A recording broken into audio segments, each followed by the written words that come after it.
Assalamualaikum, perkenalkan nama saya Ilma Yanti.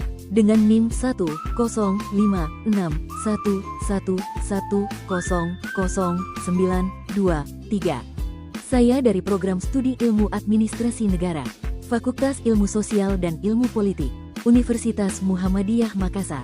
Nah, di sini saya akan menjelaskan materi tentang sumber kekuasaan dalam organisasi dan pemanfaatannya untuk efektivitas organisasi. Yang pertama itu ada pengertian kekuasaan dalam organisasi. Jadi kekuasaan dalam organisasi adalah kemampuan seseorang atau kelompok untuk mempengaruhi perilaku orang lain agar bertindak sesuai keinginan atau tujuan yang ditetapkan. Kekuasaan memainkan peran penting dalam proses pengambilan keputusan, koordinasi, dan pengendalian sumber daya organisasi. Yang kedua, ada jenis-jenis sumber kekuasaan dalam organisasi.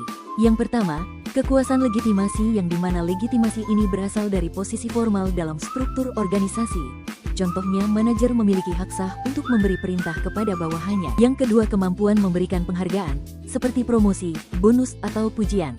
Yang ketiga, ada kekuasaan paksaan yang dimana kemampuan ini untuk menghukum atau memberi sanksi atas perilaku yang tidak Yang keempat, kekuasaan ekspret atau keahlian, berasal dari pengetahuan, keterampilan, atau kompetensi teknik seseorang. Yang terakhir, kekuasaan referen atau karismatik, berasal dari daya tarik pribadi, integritas, atau kekaguman orang lain. 3. Pemanfaatan sumber kekuasaan untuk efektivitas organisasi.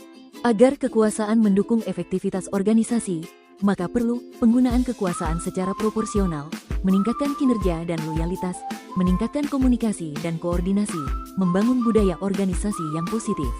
4. Contoh implementasi. Misalnya di sebuah rumah sakit, direktur menggunakan kekuasaan legitimasi untuk mengatur jadwal kerja. Dokter spesialis memiliki kekuasaan ahli karena pengetahuan medisnya. Kepala ruang rawat inap memberi insentif lembur sebagai reward power. Selanjutnya yaitu pemanfaatan sumber kekuasaan untuk efektivitas organisasi. Yang pertama, meningkatkan kepatuhan dan disiplin. Kekuasaan membuat karyawan lebih patuh pada aturan dan kebijakan, menjaga keteraturan organisasi. Yang kedua, mendorong motivasi dan kinerja. Dengan kekuasaan penghargaan, pimpinan bisa meningkatkan semangat kerja dan loyalitas karyawan. Yang ketiga, mempercepat pengambilan keputusan. Kekuasaan legitimasi dan ahli membantu dalam membuat keputusan cepat dan tepat berdasarkan otoritas dan keahlian. Yang keempat, mengelola konflik. Pemimpin dengan kekuasaan referen dan ahli mampu meredakan konflik dan menciptakan suasana kerja yang harmonis. Yang kelima, menentukan arah dan strategi organisasi. Kekuasaan digunakan untuk menyatukan visi, menetapkan tujuan, dan menggerakkan seluruh elemen organisasi ke arah yang sama. Nah, adapun kesimpulannya, sumber kekuasaan dalam organisasi merupakan alat penting dalam proses kepemimpinan dan manajemen.